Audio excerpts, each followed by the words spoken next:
ইন্ডাস্ট্রিতে ব্যবহার করতে পারছে না, এটা আসলে ভুল। ইন্ডাস্ট্রি তো আমাকে ব্যবহার করছে, তাই আমি ৩৭টি সিনেমা রিলিজ দিয়ে ফেলেছি। অ্যাওয়ার্ড যদি বন্ধ করতে হয়, আসলে সবগুলোই বন্ধ করে দেওয়া উচিত। এখন আপনি যেই অ্যাওয়ার্ডের সিস্টেম শুরু হয়েছে, আমি এটার সাথে অনেকটা পরিচিত নই, কারণ আমি অনেক কম অ্যাটেন্ড করি এগুলো। সো যখন দেখি যে অ্যাওয়ার্ডটা অথেন্টিক এবং অ্যাওয়ার্ডটা ভালো একটা প্লেসে দেয়া হচ্ছে, ভালো একটা প্লেস বলতে হচ্ছে আমার প্লেসটা যেটা যেটা আমি ডিজার্ভ করি, সেটার জন্য আমি পাচ্ছি, সেই অ্যাওয়ার্ডটা আমার কাছে ভালো মনে হয়। এবং অ্যাওয়ার্ডটা যদি হয় তারকা বহুল, এবং অ্যাওয়ার্ড যদি হয় জাজমেন্টটা প্রপার, তাহলে সেই অ্যাওয়ার্ডটা ভালো। আর যে অ্যাওয়ার্ডটা অনলি বিজনেসের জন্য হয়, যেখানে আর্টিস্টের পারপাস সার্ভ হচ্ছে না, আর শুধু বিজনেস পারপাস সার্ভ হচ্ছে, সেই অ্যাওয়ার্ডটা হয়তো বা ভালো না। বর্তমান সময়ে আমরা আপনাকে কম সংখ্যক সিনেমায় দেখতে পাচ্ছি, এমনটা কি মনে হচ্ছে আপনার কাছে যে আমাকে ইন্ডাস্ট্রি ঠিকভাবে ব্যবহার করতে পারছে না? ইন্ডাস্ট্রিতে ব্যবহার করতে পারছে না, এটা আসলে ভুল। ইন্ডাস্ট্রি তো আমাকে ব্যবহার করছে, তাই আমি ৩৭টি সিনেমা রিলিজ দিয়ে ফেলেছি। এবং ৩৭টি সিনেমার মধ্যে আমি একবিংশ বলতে গেলে আমি ৭৫% সিনেমার টাকা আমার প্রডিউসারকে ফেরত দিয়েছি উইথ লভ্যাংশ।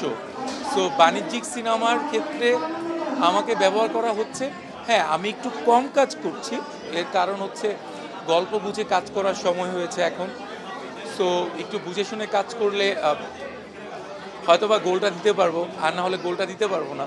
সো দ্যাটস তো একটু কম কাজে দেখা যাচ্ছে। বাট এখন যে ট্রেন্ডটা, সেই ট্রেন্ডের সাথে লাইক ভাইরাল ট্রেন্ডের মধ্যে নেই, তো তাই আপনারা হয়তো বা দেখতে পাচ্ছেন না সিনেমা, কারণ এখন ভাইরালের সিনেমা রিলিজ হয়। হ্যাঁ, আর বর্তমান সময়ে বর্তমান সময়ে সিনেমা রিলিজ হলেই আমরা দেখতে পাই যে শিল্পী নির্মাতাদের মধ্যে একটা কাদা সরস, একটা মানে চুনোচুনি হয়। এই বিষয়টা কি আপনি কিভাবে দেখেন? আমি শুনিনি। বর্তমান সময়ে সিনেমা রিলিজ হওয়ার পরে শিল্পী নির্মাতা এবং যারা কলাকুশলী আছে তাদের মধ্যে চুনোচুনি হয়।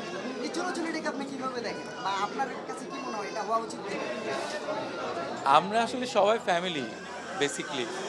সো আমরা ঝগড়া করব, আমরা মিশে যাব, আমরা মিলে যাব, এটাই স্বাভাবিক।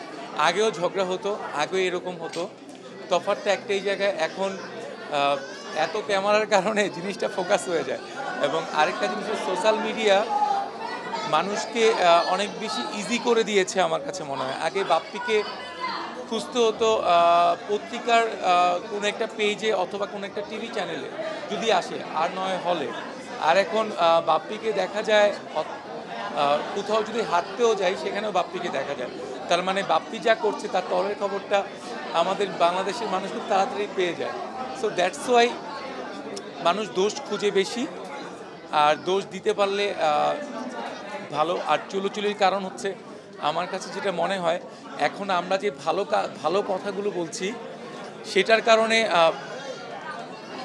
দর্শক দেখছে না, দর্শক দেখছে ওই শালায় খারাপ, এটা শুনলে দর্শক বেশি দেখছে। আর আপনারা যারা আছেন, আমাদের press media or freelancer media, সবার একই কাজ, কে কত বাজে কথা বলবে সেটাকে আসলে আমরা অন্যরকমভাবে প্রেজেন্ট করে একটা ভিউ ক্রিয়েট করব। ভিউ করলে একটা টাকা আসবে আমাদের। যদি এই ভিউ ক্রিয়েট করার টাকা না আসতো, তাহলে এই চুলাচুলিটা মনে হয় হতো না।